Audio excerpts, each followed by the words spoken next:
মালহামাতুল কুবরা launch করার পরে আল্লাহ রাব্বুল আলামিন এই মুসলিম উম্মার এই দুরবস্থা কাটানোর জন্য ইমামুল মাহদিকে পাঠাবেন ইনশাআল্লাহ। কোত্থেকে আসবেন? নবীজি বলছে যখন দেখবে খোরাসান থেকে ব্ল্যাক ফ্ল্যাক্সগুলো বের হয়ে গেছে, এভাবে আসছে হাদিসে, বরফের উপরে সাঁতার কেটে হলেও তাদের সাথে যোগ দিও। ওই সময় ওয়ার্ল্ডের অবস্থা কেমন থাকবে আমরা জানি না, হাদিসে এভাবে আছে। নবীজি বলেছেন খোরাসান থেকে যে মুজাহিদিনরা বের হবেন তাদেরকে কোনো বাহিনী পরাস্ত করতে পারবে না, এমনকি তারা জেরুজালেম পর্যন্ত পৌঁছে ওটাকে জয় করবে। হাদিসে আসছে, কিছু করার নেই। হাদিস সহিহ না জয়ীফ না জাল, ওলামায়ে কেরামকে জিজ্ঞাসা করে নিয়ে, এটা হাদিসে আছে, কিছু করার নেই। পৃথিবীর ভবিষ্যৎ লেখা হয়ে গেছে। ইমামুল মাহদি এখান থেকে মদিনা থেকে তিনি পালিয়ে চলে আসবেন মক্কায়। তিনি নেতৃত্ব নিতে চাইবেন না, মানুষ জোর করে তাকে নেতৃত্ব দিবে। হাজার আসওয়াদ এবং মাকাম ইব্রাহিমের মাঝখানে তার হাতে বায়াত নেওয়া হবে। কতজন বায়াত নেবেন? 313 জন। 300। এরপর শাম থেকে একটা বাহিনী তার সাথে যুদ্ধ করতে আসবে। আল্লাহ পাক তাদেরকে মক্কা মদিনার মাঝখানে বাইদা নামক জায়গায় ধসিয়ে দিয়ে দিবে, ধসে যাবে, সব আসতে পারবে না। তারপরে বনু কালব নামে একটা গোত্র থাকবে আরবে, ওই কালবের সাথে ইমাম মাহদি যুদ্ধ হবে, ইমাম মাহদি জয়লাভ করবেন ইনশাআল্লাহ। তারপরে তিনি সারা ওয়ার্ল্ডটাকে আবার রুল করা শুরু করবেন। হাদিসে আসছে তিনি গুনে গুনে গনিমতের মাল দিবেন না, মুষ্টি ভরে ভরে মুসলমানদেরকে দান করবেন ইনশাআল্লাহ। তারপরে বের হবে মাসিহুদ দাজ্জাল মানুষের রূপে, ওই যে 4টা জায়গার কথা বললাম, সে বের হবে ইত্যাদি ইত্যাদি। এবার সে মানুষের রূপ ধরে আমাদের সমাজে প্রবেশ করবে এবং তার অনুসারীদেরকে নিয়ে ম্যাসাকার করা শুরু করবে। কিন্তু মুসলিমদের মধ্যে একটা বাহিনী শেষ পর্যন্ত তার সাথে যুদ্ধ করতে থাকবে, শেষ পর্যন্ত। লা তুকাতিলুনাল ইয়াহুদ, এমনকি গাছের পিছনে ওরা লুকালেও আল্লাহ নবী বলছেন যে গাছ পাথর কথা বলবে, আমার পিছনে আছে, এসো মেরে যাও। হতে হতে হতে হতে যখন মুসলিমরা একটু কোণঠাসা, আল্লাহ পাক পাঠাবেন আসমান থেকে ওই মাসিহকে, যে মাসিহকে তারা চিনতে পারে নাই। আর ওরা যাকে মাসিহ মনে করছে, তাহলে এই মাসিহটা কে? এ মিথ্যা মাসিহ, মাসিহুদ দাজ্জাল। কথা বুঝতে পারছেন? তাহলে সবচেয়ে বড় প্রতারণার শিকার কারা হচ্ছে? এই ইহুদিরাই। এই বিশ্বের সবচেয়ে বড় প্রতারণার শিকার তারাই হচ্ছে। মাসিহুদ দাজ্জাল ওদেরকেই প্রতারণা করছে, বুঝতে পারেননি কথা? ওদের সাথেই সবচেয়ে বড় প্রতারণা হচ্ছে। ওরা মনে করছে এই সত্যিকারের মাসিহ, সে আসলে আমরা বিশ্ব রুল করব, কিন্তু সে সত্যিকারের মাসিহ নয়। ঈসা ইবনে মারিয়াম আসবেন কিভাবে সেটাও এসেছে। 2 জন ফেরেশতার কাঁধে ভর দিয়ে তিনি নামবেন শাম অর্থাৎ সিরিয়ার দামেস্ক শহরের মধ্যে। কোন শহর? দামেস্ক। এই জায়গাগুলো খুব বরকতময়। আল্লাহ নবী দোয়া করেছেন, আল্লাহ শামে বরকত দাও, আল্লাহ ইয়েমেনে বরকত দাও, আল্লাহ শামে বরকত দাও, আল্লাহ ইয়েমেনে বরকত দাও।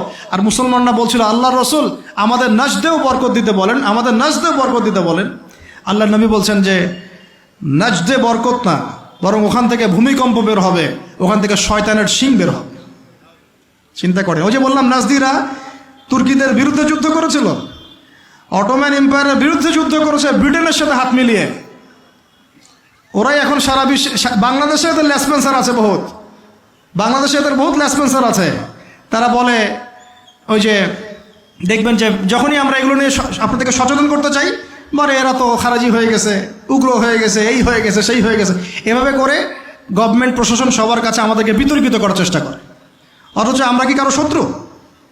আমরা কি এই আলোচনাগুলো করে ওয়ার্ল্ডের প্রেক্ষাপট বদলাতে পারবো? পারবো না। কিন্তু আমাদের প্রজন্মকে আমরা জানাতে তো পারবো, যাতে তারা আত্মবিশ্বাসী হয়ে গড়ে ওঠে যে আমরা এই নতজানু মনোভাব নিয়ে পৃথিবী থেকে যাবো না ইনশাআল্লাহ।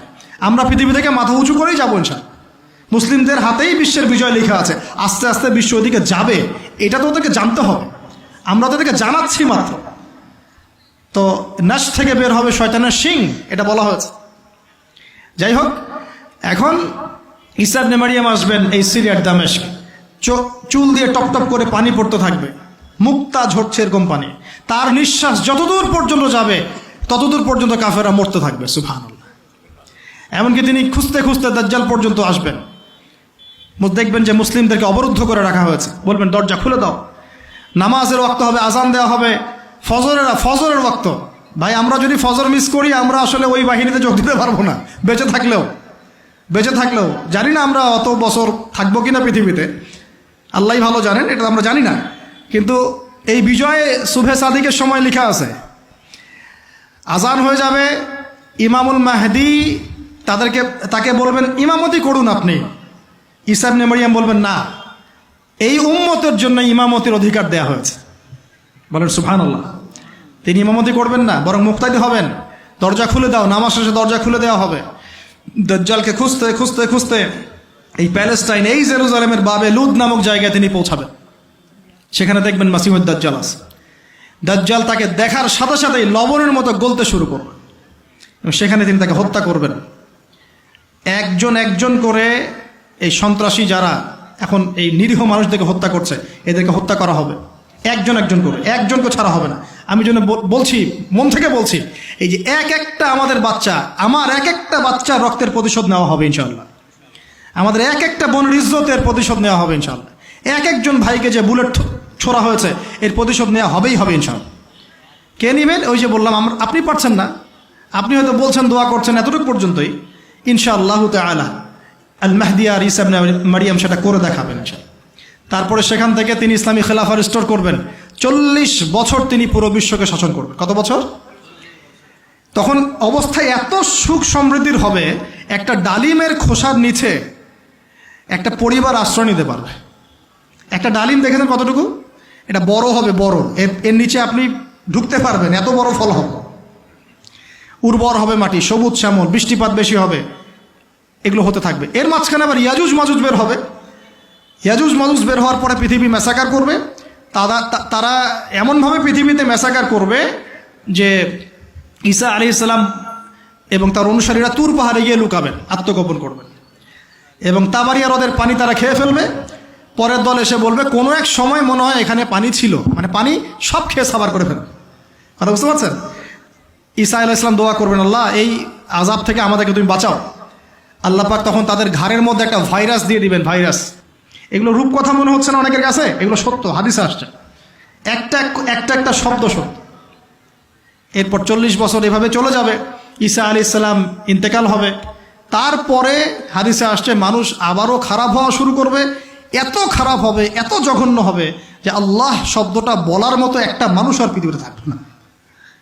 একটা মিষ্টি মৃদু একটা বাতাস আসবে, এই বাতাস মুমিনদের বগলের নিচ দিয়ে প্রবাহিত হবে এবং যার অন্তরে এক সরিষা দানা পরিমাণ ঈমান আছে, ওই বাতাসে তার জান কবজ হয়ে যাবে। বাকি থাকবে সব এই যে গরু ছাগল হাঁস মুরগির মতো মানুষ, গবাদি পশু। আল্লাহ বলার মতো মানুষ নাই, রাস্তা মোড়ে মোড়ে জেনা করবে। এটা আরো অনেক পরের কথা, অনেক পরের কথা। আমরা ওই যুগ দেখতেও চাই না, বাঁচতেও চাই না ওই যুগে, তাই না ভাই? আল্লাহ পাক বলছেন এরপরে, আল্লাহ রাসূল সাল্লাল্লাহু আলাইহি ওয়াসাল্লাম বলছেন এরপরে একদিন সকালে হঠাৎ করে দেখবে কেনাবেচা করতে করতে, কথা বলতে বলতে, পানি পান করতে করতে, খাবার খেতে খেতে এই যে পশ্চিম দিক থেকে সূর্য উঠে গেছে। তার মানে কি? ওই দিন কিয়ামত হয়ে যাবে এবং এটা এত ফাস্ট হবে, এত দ্রুত হবে। আল্লাহ রাসূল সাল্লাল্লাহু আলাইহি ওয়াসাল্লাম বলেছেন যে কেউ বাসায় ফিরে যাবে, আহাল পরিবারের সাথে একটা দেখা করবে, এই সুযোগ পাবে না। একদম ইনস্ট্যান্ট ডেট সব। একটা বজ্রনীনাদ, প্রচণ্ড মানে শব্দ, এর বিকট একটা শব্দে পুরো মহাবিশ্ব তোলপাড় সৃষ্টি হয়ে যাবে, একদম শেষ। এই হলো সিঙ্গার প্রথম ফুক, শেষ, সব ডেট। এই যে আমাদের এত বাহাদুরি, এত কিছু সব শেষ, মানে পৃথিবী আস্তে আস্তে ওর শেষের দিকে যাচ্ছে। এগুলো ভাই বিশ্বাস করেন, পৃথিবীর সমস্ত সংগঠন, জালেম, কাফের, ফাসেক, মুশরিক, মুনাফিক যা আছে পৃথিবীতে, একত্রিত হয়েও এই সত্যটাকে কেউ টলাতে পারবে না। আমরা সারা মুসলমানরা মিলেও যদি এই সত্যটাকে টলাতে চাই, পারবো না। মানে আস্তে আস্তে আলটিমেট গোল এটাই পৃথিবীর। এরপরে কিয়ামত, তারপরে তো আপনারা জানেন কি হচ্ছে। ফামান ইয়া'মাল মিসকালা যাররাতিন খায়রান ইয়ারাহ, এক চুল পরিমাণ যদি ভালো কাজ কেউ করে থাকে তাকে সেটা দেখানো হবে।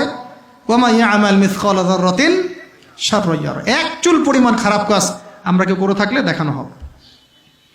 তবে যারা লা ইলাহা ইল্লাল্লাহ এই তাওহীদের উপর থাকবে, যত বড় গুনাহ করুক না কেন আল্লাহ মাফ করে দেবে ইনশাআল্লাহ, ইনশাআল্লাহ। কারণ আমাদের জন্য নবী সাল্লাল্লাহু আলাইহি ওয়াসাল্লাম সুপারিশ করবেন। তাই বলে কি আমরা গুনাহ করতে থাকবো এখন? এটা নবী সাল্লাল্লাহু আলাইহি ওয়াসাল্লামের শান, তার মর্যাদা। আল্লাহ রাসূল সাল্লাল্লাহু আলাইহি ওয়াসাল্লাম এই কথা বলে গিয়েছেন যে কবিরা গুনাহগার মুসলমানদের জন্য আমি সুপারিশ করব। তাওহীদের উপর যারা থাকবে ইনশাআল্লাহ জান্নাত, শিরকে থাকলে, কুফরিতে থাকলে জাহান্নাম ছাড়া কোনো গতি নেই। এই হলো পৃথিবীর শেষ। আমরা তো জান্নাতে যেতে চাই কি চাই না ভাই? তাহলে এখন আমরা জানি যে এই অবস্থা কেন হচ্ছে, কেন জেরুজালেম নিয়ে এত কিছু হচ্ছে, কেন ওখানে ওরা এত অত্যাচার করতেছে। ওরা কি চায়?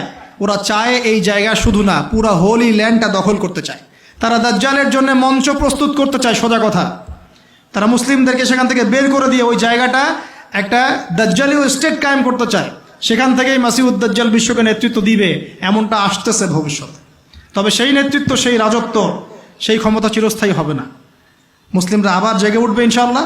ওই জায়গায় ঈসা আলাইহিস সালাম যতক্ষণ খেলাফা কায়েম করছেন না, কিয়ামত হবে না ইনশাআল্লাহ। তো এখন আমাদের কাজ কি বলেন? চুপচাপ গল্প শুনলাম, হাত গুটিয়ে বসে থাকবো? আমাদের ক্ষমতার মধ্যে আমরা কি করতে পারি? আমরা কি প্রত্যেক 5 ওয়াক্ত নামাজে আমাদের ভাইদের জন্য দোয়া করতে পারি? পারি কি না ভাই?